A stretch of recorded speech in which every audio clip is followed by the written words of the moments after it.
Muy buenas noches. Me encuentro con la maestra Noemí Cruz López. Eh, la he citado para hacerle unas preguntas y que nos platique acerca del sistema educativo mexicano, que nos dé a conocer eh, desde su práctica, desde sus conocimientos, cómo ella ha implementado, cómo ha enfrentado las reformas y cómo ha logrado esa, ese dominio de esas reformas y de esos modelos educativos que se han venido planteando. Para dar inicio con esta entrevista, le voy a pedir a la maestra que por favor se presente con nosotros. Adelante, maestra. Buenas noches, buenas noches. Mi nombre es Noemi Cruz López, soy licenciada en Educación Primaria Intercultural Bilingüe y tengo una maestría en Educación por parte de UPAEP. Actualmente estoy dando clases en segundo grado de primaria y tengo 8 años de servicio frente a grupo. Muy bien, maestra. Nos podría platicar cómo se llama su escuela, en dónde está ubicada?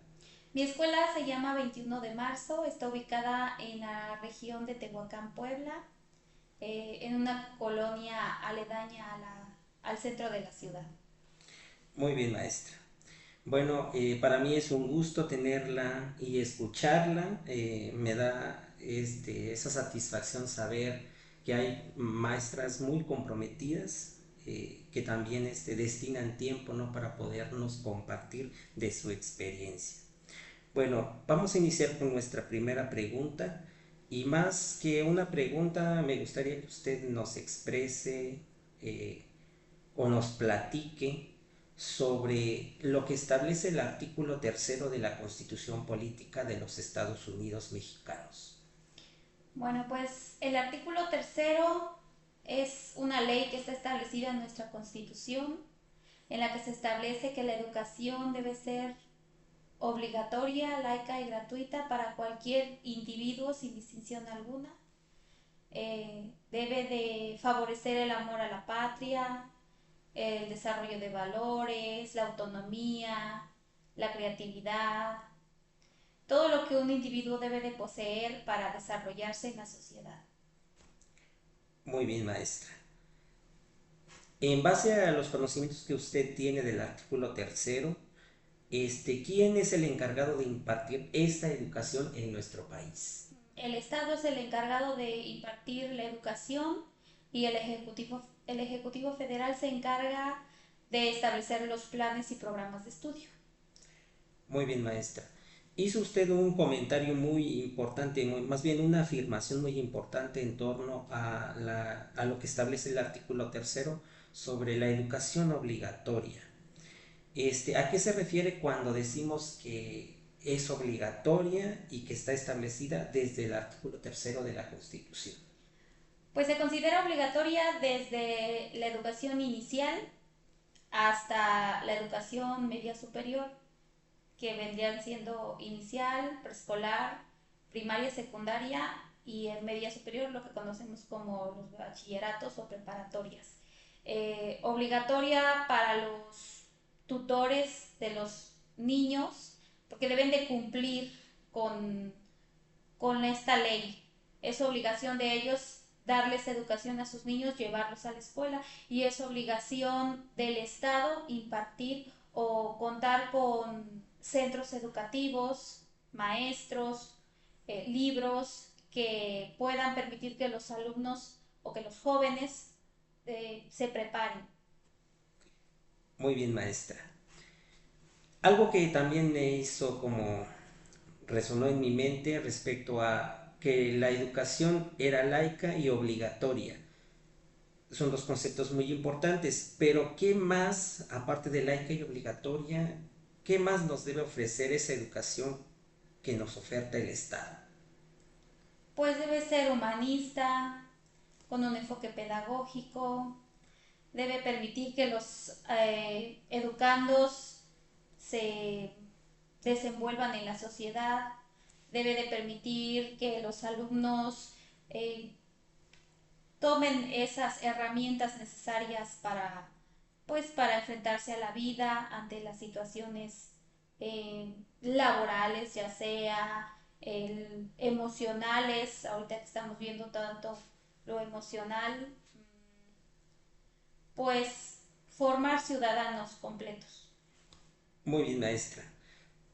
Ese término que acaba de usar, de utilizar para referirse a ciudadanos completos, precisamente la educación que imparte el Estado nos dice que tenderá a desarrollar armónicamente las capacidades del ser humano.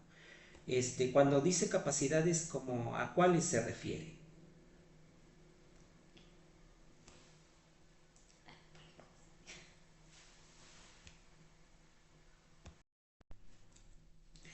Replanteándole un poco o nuevamente la pregunta es, la educación que imparte el Estado tenderá a desarrollar armónicamente las capacidades del ser humano. Eso es lo que nos establece desde la Constitución política. ¿Cuáles serían esas capacidades que tendríamos o que tendría que desarrollar el ser humano?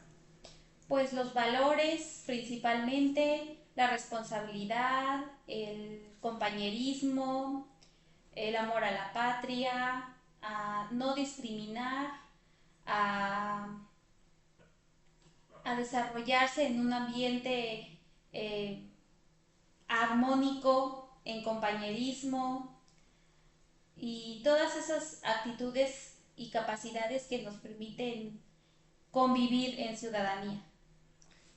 Muy bien, maestra.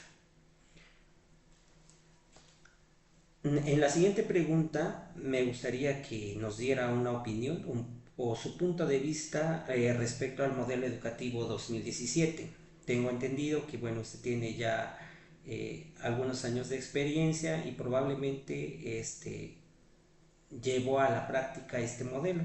Me gustaría que nos platicara cómo vivió ese proceso, si es que lo aplicó, lo implementó en su escuela, cómo fue ese proceso de cambio. Pues el modelo 2017 en sí fue un modelo que pues no se le permitió trabajarlo. Cuando se dio a conocer, se empezó a trabajar primeramente con los primeros grados de cada nivel educativo, que fue en ese caso en el primer grado de preescolar, primer grado de primaria y primer grado de secundaria. No se le permitió abarcar a lo demás. Tenían un proyecto que iba a ser gradual. En el primer ciclo escolar que se desarrolló iban a abarcarse los primeros grados y de ahí iba a ir ascendiendo a los segundos, terceros y consecutivamente. Lamentablemente pues o lo que pasó que no pudimos conocerlo porque únicamente abarcamos hacia trabajo en el primer grado y en el siguiente ciclo escolar hacia un segundo grado. Los demás grados pues ya no lo conocieron, lo que fue quinto, sexto, cuarto, tercero, ya no se trabajó. Los que a lo mejor trabajamos en aquel tiempo con el primer grado y segundo grado, lo trabajamos, lo llegamos a conocer, los libros, los materiales, y pues fue una metodología que podría considerarse novedosa, fue un cambio de paradigmas, porque anteriormente veníamos trabajando con la RIEP lo que eran las competencias y aquí pues se eliminaron, ¿no? Lo manejaba como aprendizajes claves, que son aquellas habilidades que el alumno debía desarrollar. Ya no era tanto un ver quién era mejor que otro, sino era un trabajo colaborativo. Todo lo manejaba de manera colaborativamente. Una vez que fue el cambio de gobierno, pues sabemos que a veces cada gobierno trae sus propios planes de estudio, sus propios metodologías de trabajo y pues ya no se le permitió trabajarlo más o poderlo conocer. Nosotros como docentes pues nos quedamos en lo teórico, conociendo simplemente el programa. Y algunos cuantos que tuvimos la oportunidad de trabajar en primero y en segundo, como lo decía, sí tuvimos esa oportunidad de trabajarlo con los libros de texto y llevarlo a la práctica con los alumnos. Pero los demás grados pues simplemente se quedaron con la teoría, porque teníamos por un lado el programa de 2017 que era de aprendizajes clave, pero tenían libros de la RIEP que eran de 2011. Entonces no iban de la mano. Excelente maestra, muy interesante su punto de vista. Y bueno, en torno a la siguiente pregunta, es al mismo modelo. Había un principio muy importante que se enunciaba en el modelo educativo 2017 que decía que se tenía que educar para la libertad y la creatividad. En el tiempo que usted implementó o llevó a cabo el modelo, ¿cómo comprendió ese principio o ese enfoque? Pues fue un cambio que se establecía, porque anteriormente se venía manejando o se venía conociendo al maestro como el que lo sabía todo, el que se paraba frente a la clase y exponía su tema y él era el del conocimiento. Con esta metodología que fue el de aprendizajes clave, se dio la apertura a que el alumno era el que también conoce, el que también sabe y posee conocimientos. Se le dio la apertura a que él pues expusiera sus puntos de vista, que él fuera el que mediara también su aprendizaje. Recuerdo que hubo los famosos talleres que implementamos como docentes, debíamos de formar un proyecto y crear talleres en base a una corriente. Hubo talleres de baile, de danza, de ajedrez. Cada quien desarrolló diferentes talleres a las habilidades de sus alumnos. Ahí se fue como que el cambio en el que se empezó a considerar a las artes y a la creatividad como una corriente de aprendizaje, cosa que anteriormente pues no se veía tanto. Teníamos a artes y a educación física como una materia más, pero aquí se consideró como una corriente de aprendizaje, una metodología de aprendizaje y se le tomó mucha importancia, cosa que pues en sí pues fue novedoso para muchos. Muy bien, maestra. Gracias por platicarnos sobre esta parte o sobre este principio muy importante del modelo 2017. Vamos a modificar un poco el tema, ahora vamos a irnos con los fines de la educación del siglo XXI. Por lo que tengo entendido y por lo que sé, actualmente, bueno, estamos en las primeras décadas de este siglo y hemos sabido que pues se han dado varias modificaciones tanto al artículo tercero, ha habido modificaciones en los planes de estudio, la implementación de modelos educativos en el sistema educativo mexicano. Ahorita me gustaría que nos platicara un poco sobre cuáles son los fines de la educación del siglo XXI, o sea, qué es lo que se persigue, qué es lo que se pretende alcanzar en los alumnos que, bueno, cursan la educación básica y la media superior, cuál es el tipo de ciudadano que queremos formar en este siglo. Pues principalmente formar alumnos críticos, humanistas, que sean capaces de comprender su contexto, de socializar, de desarrollarse, no solamente en el ámbito humano, sino también en comunión con el medio ambiente. Ahorita es lo que se está trabajando mucho. El cuidado del medio ambiente es un trabajo que se ha desarrollado mucho en los libros de texto y cosa que pues anteriormente lo veíamos como un tema más, pero ahorita se ve más como un proyecto en sí, se está visualizando. Se le da como mucha importancia Sí, al se le da cuidado mucha del medio ambiente. importancia a los valores, a la educación socioemocional sobre todo también, cosa que tampoco habíamos visto o se le da más importancia a las matemáticas, al español, al lenguaje, a que leyeran y escribieran y ahora pues no, porque estamos viendo otro tipo de corriente, como más humanista.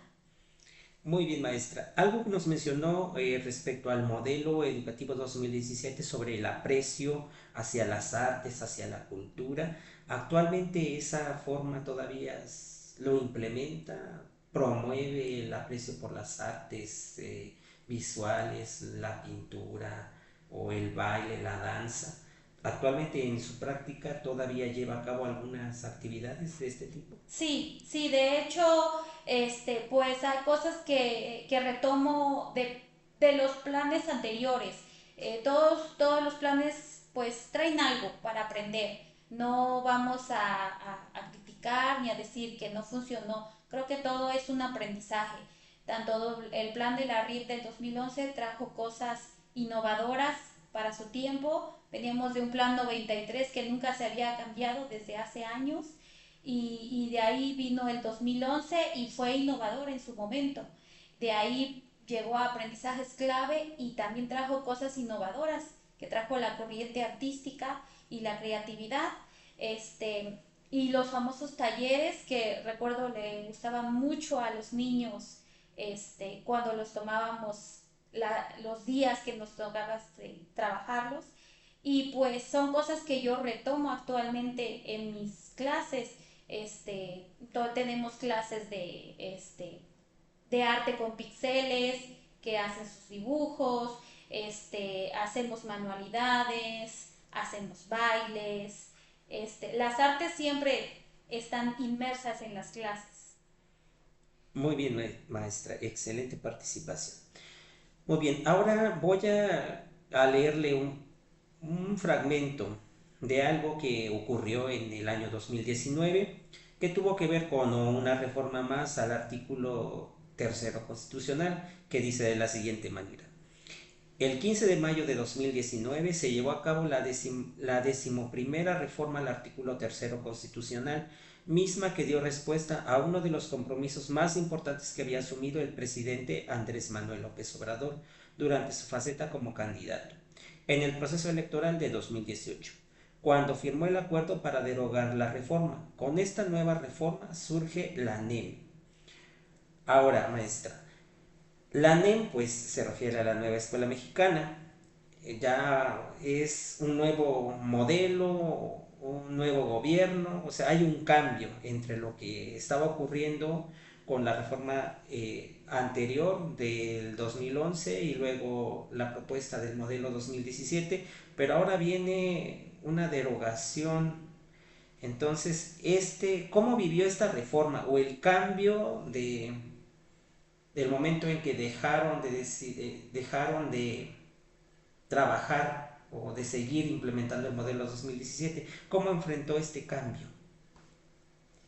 Pues podría decirse que no fue un cambio tan drástico, porque pues como mencioné anteriormente, no se le permitió trabajar a aprendizajes clave como a lo mejor se tenía planeado. En mi caso, pues yo sí lo trabajé 2 años y me parece que un año en pandemia y pues en sí no fue el drástico el cambio, no lo sentí, porque pues no fue como el plan 2011 que pues eran muchos años en el que ya llevábamos trabajando y para algunos compañeros pues sí sintieron drásticamente ese cambio. En mi caso pues no lo sentí. Cuando llegó la nueva escuela mexicana pues nos fueron capacitando a nosotros como docentes, empezamos a tomar cursos, talleres, particularmente en mi zona de trabajo, en donde estoy, la supervisora y la jefa de sector se dieron a la tarea un ciclo escolar anterior a capacitarnos a todos los docentes en lo que es la metodología por proyectos, cosa que algunos ya lo habíamos empezado a trabajar, yo lo empecé a trabajar particularmente desde la normal, trabajamos todo por proyectos, problemas comunitarios en servicio, ya los conocíamos, pero también se le dio esa oportunidad a los compañeros que a lo mejor no estaban familiarizados, que trabajaban todavía por secuencia didáctica, como anteriormente con el plan 2011. Entonces, pues ellas, las maestras, se dieron a la ardua tarea pues de capacitar a sus docentes. Y también en los consejos técnicos y en los talleres de formación docente, pues se nos daba esa apertura de nosotros irnos apropiando poco a poco, pues de los conceptos que contenía el programa y el plan de estudios. en el momento en el que llega y nos dicen, ahora sí vamos a empezar a trabajar, pues era algo que ya empezábamos a conocer, ya empezábamos a, podría decirse como a dominar. Y pues como nuestra escuela ya había empezado a trabajar por proyectos, pues no fue un cambio tan drástico que sentimos, porque ya lo habíamos empezado a trabajar con anterioridad. Muy bien, maestra. Entonces, usted, o desde su perspectiva o desde el trabajo con su colectivo docente, para ustedes, ¿qué es la nueva escuela mexicana? ¿Nos podría platicar al respecto? Pues es un proyecto escolar que se está implementando en el que su enfoque pues es humanista, integrador, comunitario sobre todo. Ahora siento que la diferencia entre este proyecto escolar en comparación con los anteriores es que coloca a la comunidad como el centro del aprendizaje. Ya no lo ve como un concepto más, sino que ahora la comunidad es el centro. Esta metodología se trabaja mucho en las escuelas mmm, con enfoque rural, en las comunidades.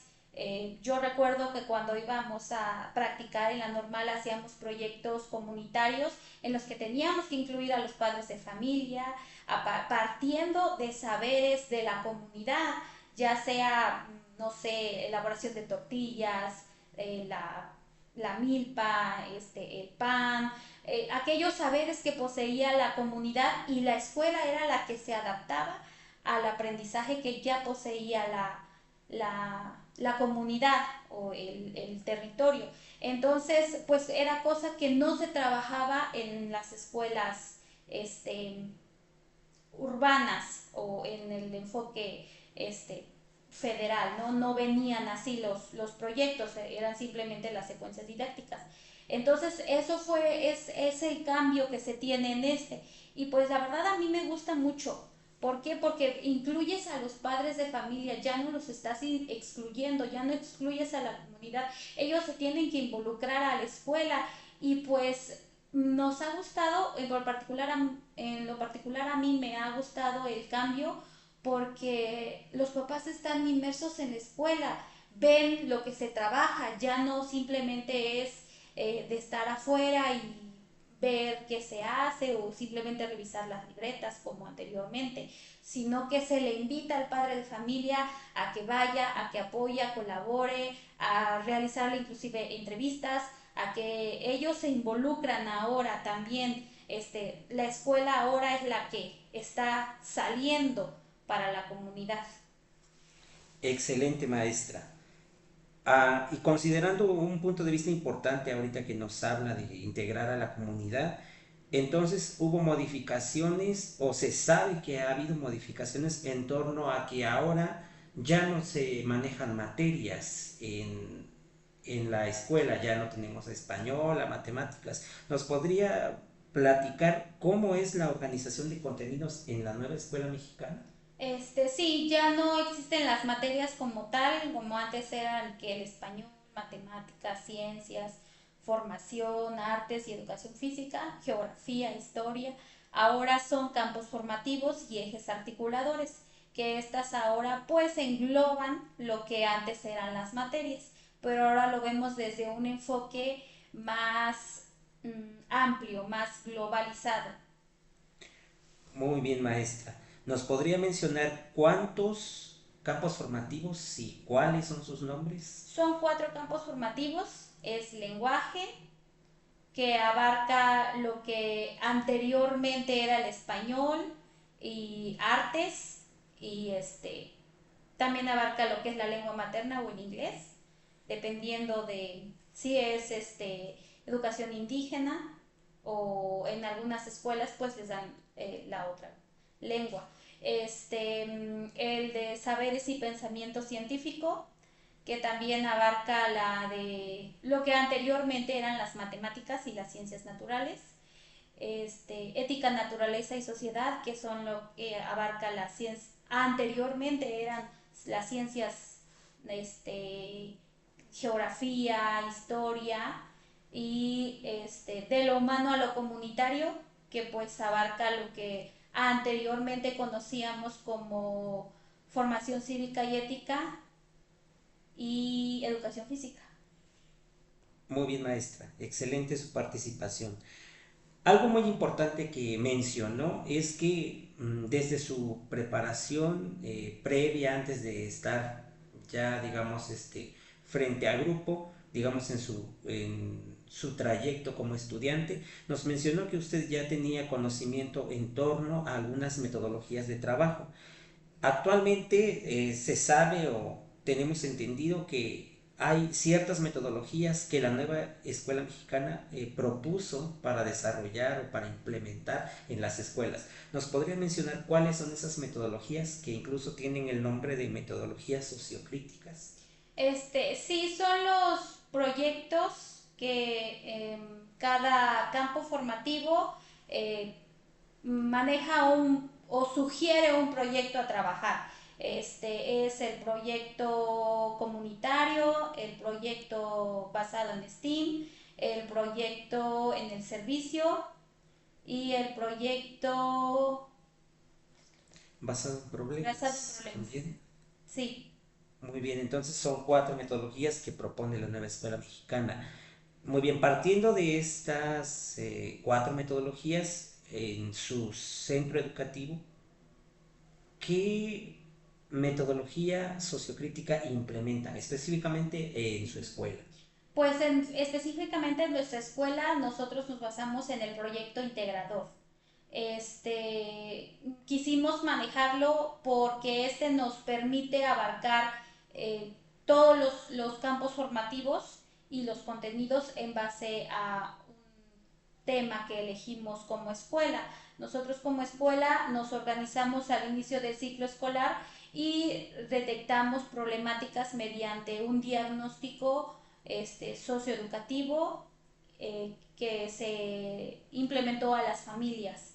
Cuando terminamos el ciclo anterior, hicimos entrevistas, aplicamos encuestas, cuestionarios, para poder determinar nuestros temas o algunas problemáticas que pudiéramos trabajar durante el ciclo escolar y a partir de esas desarrollamos nuestros proyectos integradores. El proyecto integrador fue una sugerencia que nos dio el sector porque tenemos ese apoyo o esa capacitación que nos han brindado desde, como lo mencioné, desde ciclos escolares pasados, en los que se nos sugirió esa metodología y pues como escuela la adoptamos, nos ha funcionado, pues nos ha gustado cómo hemos trabajado y pues continuamos con ese trabajo. Posteriormente pues tenemos planes de trabajar por la metodología por proyectos, pues la metodología por problemas, perdón, y el STEAM, pero pues como lo digo, necesitamos la capacitación también. Nosotros pues vamos aprendiendo en la práctica, en el servicio. Y pues ahorita por el momento nos ha funcionado el proyecto integrador y es lo que hemos estado trabajando. Muy bien, maestra. Entonces, en su zona escolar o su sector, les dieron esa apertura de poder elegir un, una metodología distinta, pero a fin de cuentas están siendo apoyados por ellos, entonces no hay ningún problema. Creo que eso de nos hace falta que haya unas capacitaciones en torno a ese tipo de metodologías para que se puedan implementar a lo mejor, porque como son las sugerencias que nos da la nueva escuela mexicana, pero si no tenemos ese apoyo, pues definitivamente a veces no se pueden implementar porque se desconoce. Muy bien, en base a su metodología, como acabo de ver que es diferente a las que propone la nueva escuela mexicana, en base a su metodología de proyecto integrador, ¿le parece adecuada la forma de trabajo que propone, que esa metodología propone con sus alumnos? ¿Ellos se sienten contentos, satisfechos? Ellos como de manera personal, ¿cómo valoran o evalúan el trabajo que realizan en ese proyecto? Pues ellos se han adaptado muy bien al trabajo. En mi caso, yo tengo un grupo de segundo grado que trabajé con ellos anteriormente en el ciclo escolar pasado, en primer grado los tuve, y a pesar de que son alumnos pequeños, ellos entienden en lo que consiste un proyecto. Se les explica, empezamos desde eh, el rescate de los conocimientos, el tema, y vamos siguiendo los pasos que nos establece la metodología por proyecto integrador y se les presenta el proyecto, la problemática o el tema que vamos a trabajar y ellos lo van entendiendo, empiezan a trabajar, saben que al final debemos de tener un producto o resolver una situación y siento que a ellos les ha parecido novedoso porque saben que iniciamos un mes y empezamos con el primer proyecto, ¿no? O el proyecto que vayamos a trabajar en ese tiempo y lo están esperando y dicen, vamos a hacer, por ejemplo, este proyecto que terminamos fue sobre educación vial y prevención de accidentes. Y ellos dijeron, no, pues vamos a aprender sobre el semáforo, las señaléticas y todo lo que abarca el tema y al final ellos esperan un producto y terminamos el proyecto y ellos empiezan con ¿qué vamos a trabajar en el siguiente tema? Están esperando, están ansiosos o motivados de conocer. Ajá, a pesar de que son los más pequeños, o sea, ellos se motivan. Y como es un proyecto o que se trabaja a nivel escuela, ellos mismos comparten los temas que trabajan en otros grados. Por ejemplo, los que tienen hermanitos en grados superiores, dicen, mi hermano también está viendo el tema, claro, con su grado de dificultad, ¿no? Porque no es lo mismo un primer grado a lo mejor a un sexto, a un quinto, y ellos dicen, mi hermano también lo está haciendo, pero a lo mejor ellos están haciendo otra cosa, ¿no? Y ellos lo están viendo a su nivel. Muy bien, maestra, excelente explicación en esa parte del trabajo con la metodología del proyecto integrado. Ahorita me gustaría que nos platicara, ya pronto vamos a terminar con la entrevista, me gustaría que nos platicara sobre los libros de texto. He sabido por algunos maestros que realmente no los ven como de provecho utilizarlos. Desde su práctica educativa, ¿cómo involucra, cómo utiliza los libros de texto? Pues yo, la verdad ha sido muy difícil el trabajo con los libros de texto. Como lo mencioné anteriormente, estuve en primer grado. Los libros no abarcan nada para que los niños desarrollen la escritura. El libro viene repleto de indicaciones, de palabras, de oraciones, de textos muy complejos que siento que serían a lo mejor adecuados para unos niños de tercer grado, de cuarto en adelante, pero no para primer grado. Es muy complejo. Los temas son buenos, no, los temas sí, no voy a decir. Hay temas que son muy apropiados para el grado, pero siento que les faltó incluir partes en las que los niños desarrollaran la escritura, porque el libro está lleno de palabras y no se permite. Como maestro, pues uno aprende con la práctica y sabes lo que tus niños deben aprender y pues tienen que utilizar uno u otros recursos para que los alumnos aprendan. En mi caso, utilicé otras herramientas, otros materiales para desarrollar la lectoescritura en mis alumnos, porque si fuera por el libro, pues no se puede porque no hay espacios ni siquiera para que ellos escriban. Cuando presentaron la familia de libros de texto, el ciclo escolar anterior incluía solamente el libro que era proyectos de aula, proyectos comunitarios, proyectos escolares, el de nuestros saberes y el de recetas, eh, el de libros sin recetas para el maestro. De último momento incluyeron el de trazos y palabras, que ese es el único que permite que los alumnos desarrollen la lectoescritura, ese sí, pero lo incluyeron de último momento, porque creo que, bueno, yo lo percibo como que alguien se dio cuenta de que los libros no permitían que los alumnos desarrollaran la lectoescritura y pues es el único. Y pues algo que sí les voy a criticar es que no incluyeron nada de las matemáticas. No venía nada sobre el conteo, ni siquiera en el en el programa de estudios, no incluye nada sobre las matemáticas. Si uno busca los contenidos y los PDAs, no abarca, no lo tomaron en cuenta. Entonces ahí es algo que pues siento que les falló. Para este nuevo ciclo escolar que estamos comenzando, siento que se dieron a la tarea, ahora sí, de sentarse a pensar en los niños y crearon el libro de trazos y números, que ese sí abarca conceptos de matemáticas. Ahora que yo estoy en segundo grado, pues abarca lo que es la suma, la resta, el concepto de cada una de estas este, operaciones, las multiplicaciones, la resolución de problemas. Tenemos nuevamente el libro de trazos y palabras que sirve para fortalecer la lectoescritura, porque como sabemos, los niños deben de adquirir la lectoescritura en lo que es el primero y el segundo grado de primaria. Entonces, esos son los libros que yo más les he sacado provecho. Unas que otras páginas de los otros libros porque vienen igual, no permiten que el alumno escriba, se exprese, viene mucha palabra, mucho texto. Si uno quiere recuperar algún tema o algún aprendizaje, tiene que o ser en una copia o en la libreta que ellos lo escriban, pero en sí yo siento que si un libro de texto es para sacarle provecho, es un recurso, pero estos lamentablemente no son un recurso, son para pura lectura.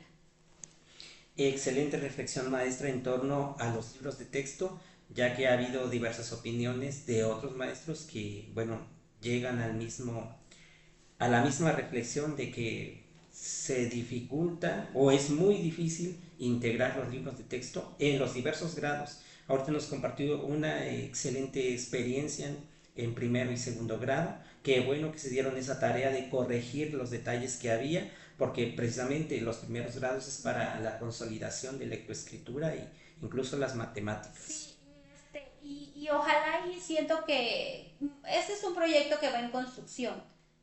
Ahorita con el cambio de gobierno, pues seguimos teniendo el trabajo de la nueva escuela mexicana por otros 6 años.